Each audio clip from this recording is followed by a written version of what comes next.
Good morning, ma'am. Good morning, classmates. Our topic for today is all about techniques of photography. Okay, techniques of photography.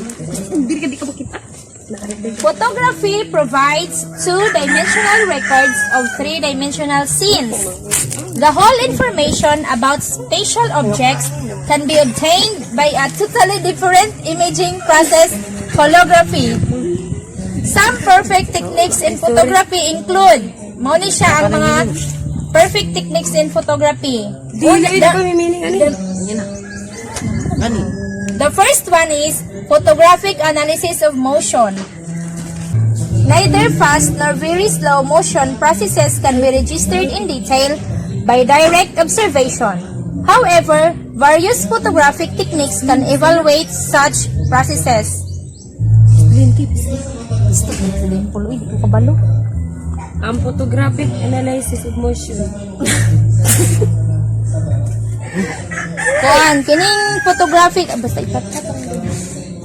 Kining photographic analysis of motion, dili siya kaayo paspas, dili pud siya kaayo nga ingon nga hinay. Proseso ni siya nga i-registered in detail by direct observation nga ang photographic techniques mo-evaluate siya og mga mo-evaluate gyud siya og moagi gyud siya nga sa proseso. The next one is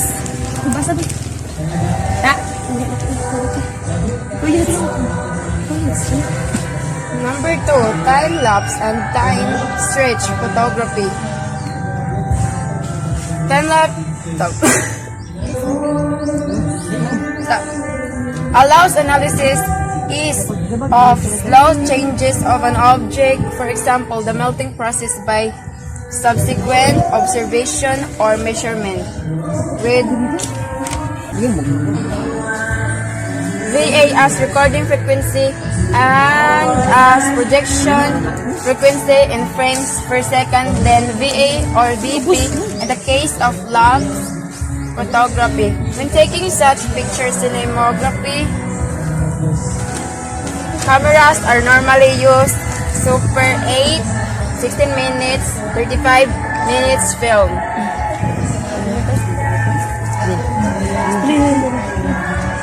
The camera adjusted to single image recording and triggered by a control device and selected time and intervals. Number 3, short time lapse photography. Short time lapse photography for high speed photography, exposure time may be as short as nanosecond when such short exposure time achieved by illumination with spark or flash. A sharp image of specific phase of very fast running process can be recorded. Number 4, light track imaging. This is technique depends upon small light sources of reflectors capable of moving with the object being photographed. For example, reflecting particles can be added to a streaming coiled underpass recorded on film by long time exposure.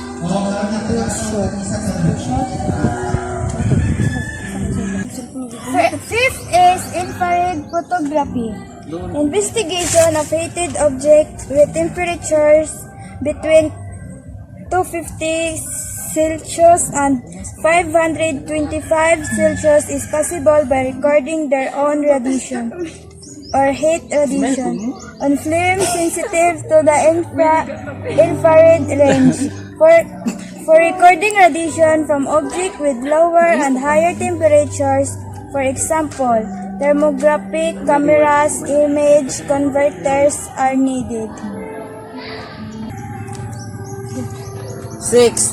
Fluorescent photography. Evaluation of the natural spontaneous emission of photons from particles in gaseous system is one of the oldest optical techniques for the determination of concentration and temperatures. 7. Light emission techniques. Photography with radiation outside the visible range often provides information which is not accessible within it. Optical measurement techniques and specific photographic process. Number 1. Interference techniques. Interference techniques work when superposition of at least 2 light waves. Number 2. Holography. In normal photography, the chosen point of view decides which perspective of the three-dimensional object is shown on the photograph. Number 3. Speckle. The speckle method is an interferometric method which has found wide application since the laser has been developed. Number 4. Slurring and shadowgraphy methods depend upon the fact that solid, liquid, or gaseous objects influence a transmitted light beam by changing its direction according to refraction index differences relative to the homogeneous surrounding. There are 10 experimental photography techniques you should try. Number 1. Photoshop filters. If I have given you enough experimental photography techniques to play with, this final one might keep you busy for a while. Apply Photoshop filters to imaging in your back catalog. Number 2. Montage. Montages are photographic collage. Images or elements of images are layered together to create a new scene. Some photographers seamlessly layer the images, creating a unique world. Other photographers let the viewer see distinct images as separate yet connected. Number 3. In camera effects. Many digital cameras have picture effects built into the camera. On my Sony A7 II, I have effects like toy camera, selective color, and posterization. These effects change the look of your photographs. Some add a color filter, while others add a filterly effect. Select an effect and your camera will apply this effect to every picture you take. Number 4. Mirroring. Mirroring is a copying and flipping an image in Photoshop to create a reflection. Ang mirroring, mao ni siya kanang mo reflect bitaw like anang sa samin, mag-picture ka kanang uso karon sa Facebook, di ba? Magkuha ng mga samin. Number 5. Double exposure. Double exposure is layering to image. Layer and landscape over a close-up of an animal or flower. Ang double exposure, ang pasabot ana kanang duha ka image kanang mo reflect ba. Like ang sample like sa mga animals or flower. Number 6, alternative filters. Alternative filters can be much more than neutral density or polarizing filters. Anything in front of the lens is a filter. Ang pasabot aling alternative filters kay kanang sa front bitaw sa imong cellphone kanang gamitan nimong filter, uso na karon sa FB kay mao na ang labanan karon. 7 is projected image. Projecting light, shape, and colors onto a surface is a way of adding dimensions to an image. The surface can be anything, a backdrop, an object, or even a person. Number 8 is impressionistic focus. Photographers spend a lot of time trying to get photos in focus, but creating an out-of-focus image sometimes better captures a mood or a shape. Number 9 is light painting. Light painting is using a light source like a flashlight to create light trails in an image. All you need is a dark environment. Mount your camera on a tripod and set your shutter speed to 30 seconds. Number 10 is intentional motion blur. IMB stands for intentional motion blur. In this technique, I internationally move my camera to blur the image. There are 15 reasons why photography is important. Mao daw ni ang 15 ka rason nga kung ano ang photography is importante. Number 1. Photography is important to collect meaningful moments in your life. Ang photography kuno mo mangulikta na siya og mga makabuluhanon or mga meaningful nga mga memories or mga moment kaagi sa imong kinabuhi. Photography is an excellent hobby because it's a lot of fun and you can start at any age. Ang photography, excellent kuno ni siya nga og pwede ni siya ma-hobby.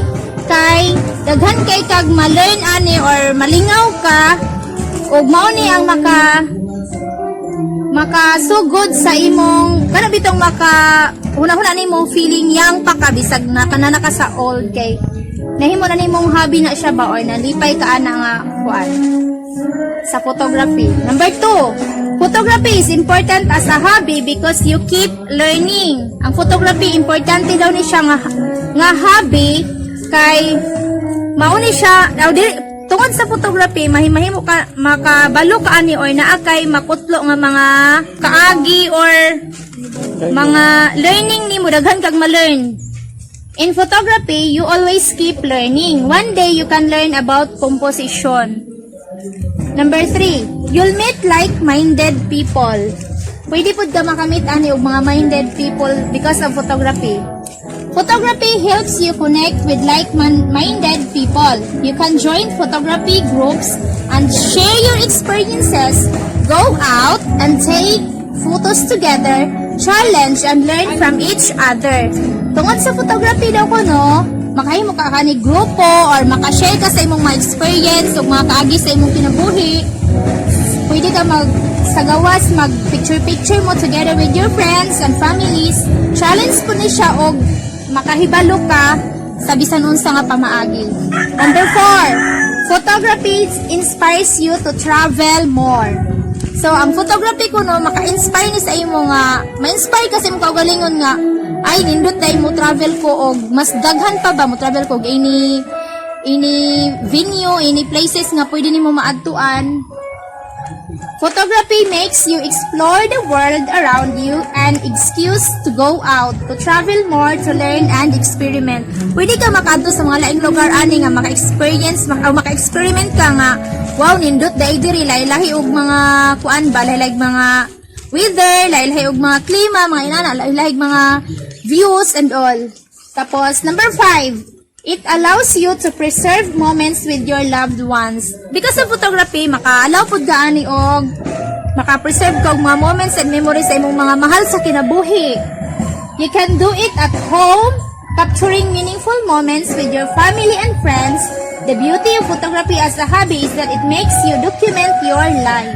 Because tungod ang aning photography, pwede ka maka-picture mo sa imong mga family, friends, kanang mahimo po ninyo siyang memories ba nga kintahay mo kuan pare sa FB karon nga uso kayang FB sa atong panahon karon, di ba kanang mo 1 year na mo memories sa imo nga hala 1 year na din na mo nga moment bitaw mo remind siya sa imo. Tapos number 6, the importance of photography to collect memories of the world. Unsa kuno grabe kuno ka importansya kuno ning photography nga makakolekta ka og mga memories nga bisan asa pa man sa kalibutan, pwede sa gawas sa nasod or sa Philippines or bisan asa sa imong naadtuan. Look at a global scale. You see that we wouldn't preserve memories of important moments of our lives and history without photography. Pareha nang sa karon nato nga kuan, sa karon nga panahon nato, kung wala pa na yung mga FB, Instagram, mga Twitter, mga tanan nga kuan, wala tay memories ba, wala tay mga moment nga ma-preserve nato kung wala ang photography. Ano? Number 7, climate change awareness. These days, the climate emergencies is more urgent than ever. Ang ganing number 7, climate change awareness, ang pasabot anak ka ng magbago-bago bitaw ang panahon, tapos dili na ta kailangan maminaw sa mga radio, television, kay nana ni siyang photography. Number 8, photography is essential in science. Photography is crucial in many areas of scientists. Photography is a tools that contribute relevant data to scientists. Ang galing photography is essential in science. Kaya dako ning tabang sa mga scientists kay mao ni ang ilang gigamit o contribute pud ani sa mga scientists. Number 9, photography becomes history. Many photos becomes history. Some images were the first of their genre. Other help us understand who we are and give us a glimpse of the world. We all na bitaw ba history kay kuan ka na ang murag recall ang mga nakaraan bitaw history gani katong mga sa una nga kuan kung makakita ta sa mga images sa una ma-recall na to nga inani da is ni sa una inani da ning kuan history. Number 10. Photography can help you make money. Ang kani kung photography can make you money, makakwarta ko nung kaani sa pinaagi sa karang mag online selling. Online selling of kanang mga negosyo karon kay Pareha lang sa photo image. Pag sa photo image studio, negosyo maghapon na. Mga artista, magpa-picture, magkwarta na. Number 11. Photography is important for your business. Importante po ang photography kanang sa mga online selling, mga kanang social media. Oh, sa social media kay ang uso karon online selling naman, mag-live na lang sila tapos mag-order online, mao nang important kay siya sa pagkakaroon.